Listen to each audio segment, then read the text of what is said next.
As long as I live, he'll never get a promotion. These were the words allegedly spoken by Mr. Herbert Hubert Brown over 25 years ago. Good day, my name is James Rodney Grant, and for over 30 years, I've yet to receive a resolution to my job issue. Everything you hear, everything you see is irrefutable. And to help put your mind at ease with understandably reasonable doubts, what you receive, I'll also be sending it to everyone mentioned or implied. I've yet to meet that individual who's a better manual and electronics record keeper. I've given all what they've asked for. In the mid-90s, they've asked for papers. I had enough at the time. As a matter of fact, I had more than all the supervisors put together and the head of the department. Eventually, I started to attend, then it was COB at the time, in 96. Only spent one semester because I was taken off the schedule because, open quote, Grant, if I do it for you, I got to do it for everybody else. So I couldn't school and work at the same time. I had to choose, had to survive, had to eat, so I had to work. And I was pretty doing good in that first one semester. And I tried it out again in 1998, a couple of years later. Again, I was taken off the schedule by the same individual. He's no longer with us, but doing pretty okay in math. Started to tutor as well to get a few extra dollars. Cam, I was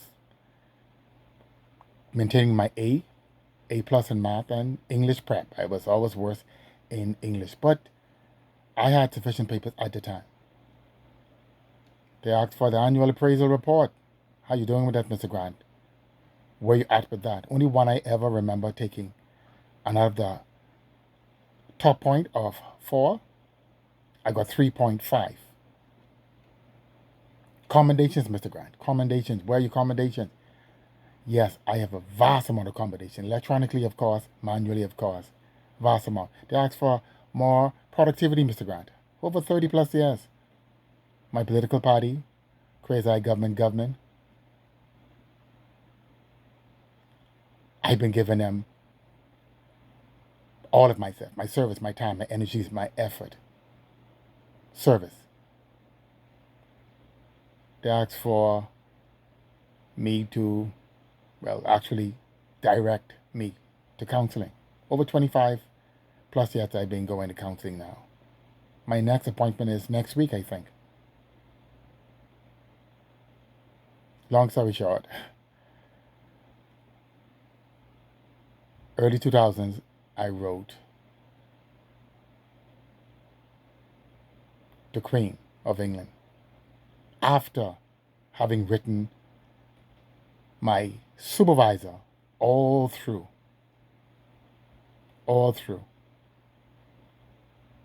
the chain of command, the government leaders, the MPs, the political leaders, the leaders of the country. I wrote them, and they didn't reply, they didn't respond, period. So I wrote a letter, went in St. Luke Chapel, and addressed it to Buckingham Palace.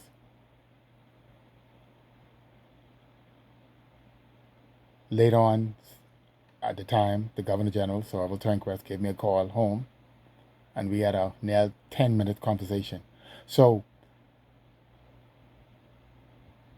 as it stands right now, they don't believe that I wrote the Queen, and I had a conversation with the then Governor General. So they sent me to counseling, and I've been going to counseling for a little over a quarter of a century. They could have done an investigation, call the GT office to confirm X, Y, and Z, or verify. So many ways they could have done it, but I kept going because I wanted my promotion. They wanted me to sign over the PHA. With the grand sign over, you get your promotion instant. It never happened. They continually said, serve your political party, Mr. Grant. I know you're a PLP. Yes, I've been serving from 1982, near 45 years, supporting, campaigning, voting, doing all of the above. And yet, my current MP for this constituency, to you, Madam MP, to some of your top committee members, including your captain, you all have not been keeping your word. I know about keeping word. I'm a man of my word. Now, this is with the exception of Miss Delancey, because from start to finish, she kept her word. You all wanted me to hold down this apartment building. I did it in the area. Not just that, I went a little beyond. Anyone I think live in the area, walk past, drive past, I'll stop. PLP all the way PLP. The undecided, that particular individual, I brought her right up to you. You said, bring her to on election day. Less than 24 hours, her and I, my car full of voters, will be coming. I'm a man of my word. But you've not been keeping yours. As simple as a sign that's lying down right now, Madam MP, it's still there, over a year now. Person have gotten injured because metal will cut. It's lying right there. Matter of fact, last week when you passed by and your team, the sign has been there, month after month after month. Simple as that. You promised me last month you're going to get on that. You said you're going to call the PHA chairman on my behalf. Last month.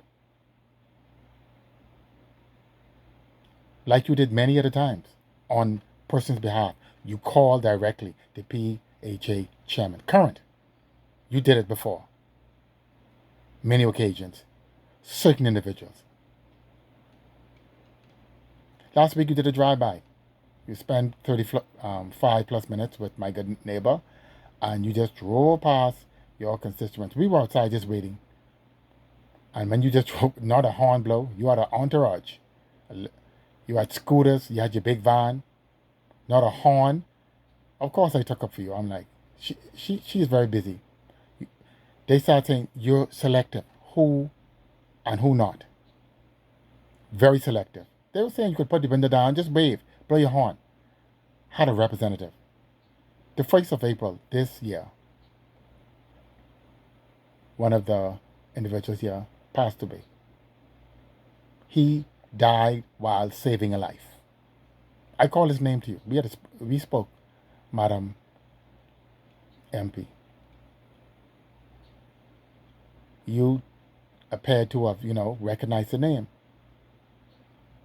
Every week, because it's been about a month, I would ask the widow, she came, or a representative? No. No, James. James, no. No. No, James. Yesterday, when you all came with the white boxes for Mother's Day, I think it could have been your captain. You all recognize the reef was there a long time. That reef was right there. I told you, I called it his name. You said, I think with the communication was you thought it was somebody else.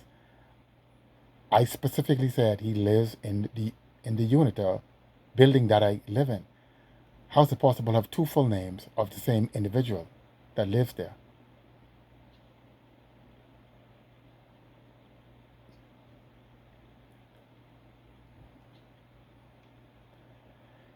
My government, the PLP, from 1982, I've been choosing progress since then. Supporting, campaigning, voting, been on subcommittees, committees, project programs, you name it. Everything. Well, most everything. Because living on the street at one point, I lost a lot of material. Either electronically or hard copy. All it took was one phone call, one directive, one action to resolve my issue. When the current Prime Minister won, within that same 6, 7 to 8 months, I, called, got an appointment. His representative, tall, slender gentleman. Again, I'm not giving no details, specifics, not just yet. I told him in a nutshell. You know what his quote was to me? If Mr. Brown don't like you, ain't nothing we could do, my brother.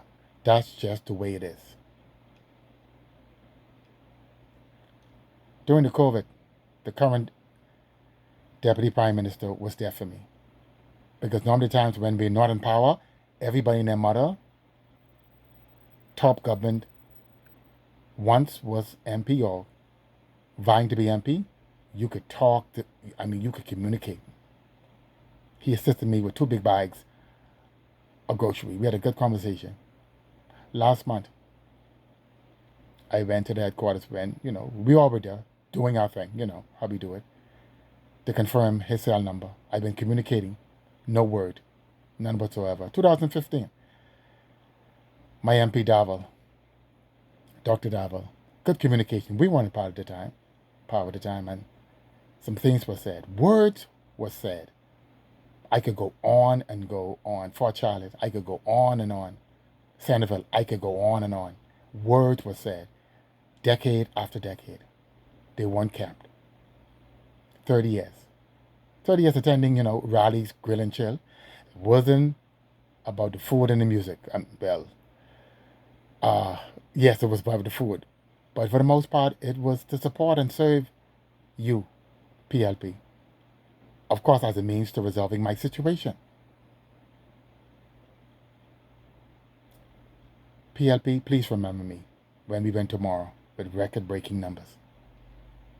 And if truth be told, I've never been asking you for a favor.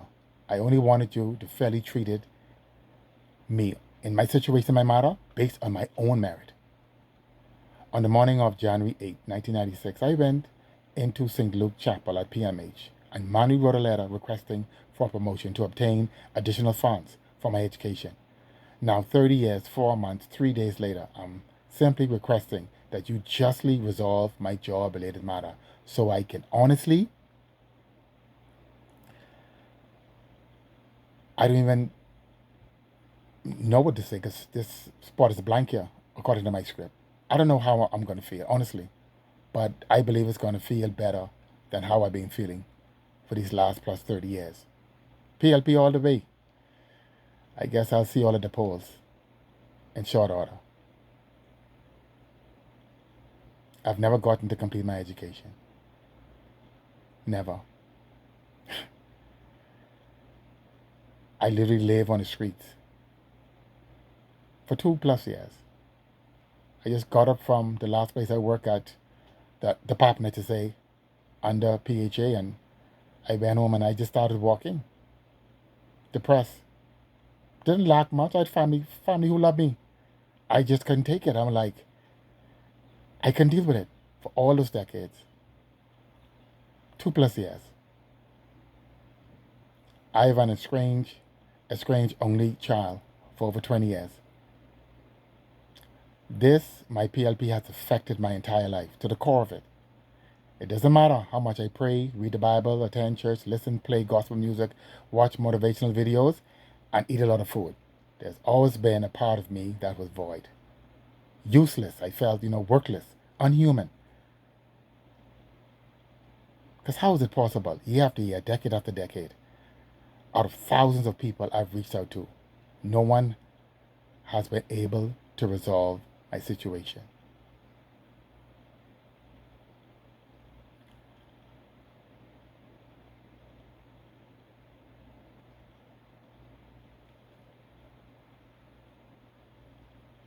I wanted to say whomsoever the government be, in short order, but I know it's going to be us. And my MP, I spoke to those individuals, be on the same page. We all, Lord's willing, tomorrow will be heading down to vote. I've used my car to drop and pick up. I will do it all day. But know that when we vote and we go in to vote for PLP, not for you. Other persons have been coming to me in the same area, not in the apartment building. You are not keeping your word. The word has been passed around selective. You choose the do's and the don'ts. But at the end of the day, I tell them, we gotta vote PLP. Don't do it for her, but do it for the party. Don't do it for the individual. There's a core essence. There's more meaning.